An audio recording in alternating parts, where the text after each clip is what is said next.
Bonjour Gérard, merci d'être avec nous aujourd'hui. Pouvez-vous vous présenter en quelques mots? Bonjour Fanny, donc je suis le photographe officiel de l'Open. Je fais de la photo sur l'Open depuis 2007 jusqu'à maintenant. Donc c'est vrai que pour moi c'est super de pouvoir être le photographe officiel, hein, parce que vu l'organisation, c'est quand même un événement exceptionnel, quoi.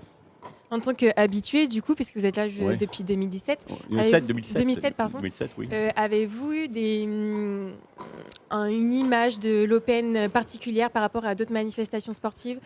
C'est un événement en continuelle évolution au niveau de l'organisation, au niveau de plein de choses, au niveau aussi des joueurs. C'était quelque chose de fabuleux, quoi. Pour être photographe d'un tel événement, est-ce que vous devez avoir une préparation particulière? Moi, je suis photographe sportif déjà pour Ouest France, donc j'ai déjà cet avantage. Donc, je fais des photos pour Ouest France depuis plus de 40 ans. Donc, j'avais aussi une approche au niveau des événements sportifs, au niveau des éclairages, parce que c'est vrai qu'il y a une évolution au niveau de ce nouveau palais des sports aussi, qui nous permet d'effectuer des prises de vue dans des conditions favorables, chose qu'on n'avait pas avant, quoi.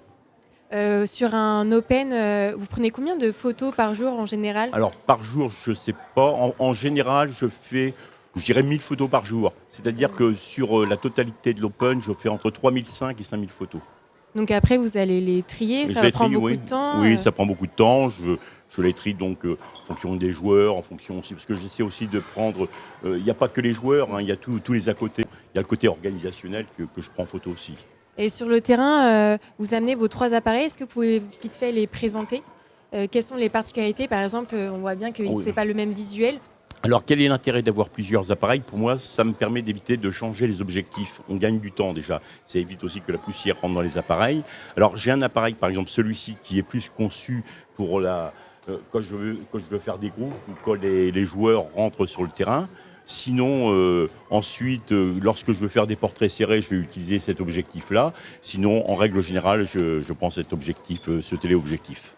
Et pour ce dernier jour, vous n'êtes pas trop fatigué au niveau du rythme de travail? Non, non, parce que c'est plaisant, puis on est dans un environnement sympathique. Non, on ne voit pas le temps passer, quoi.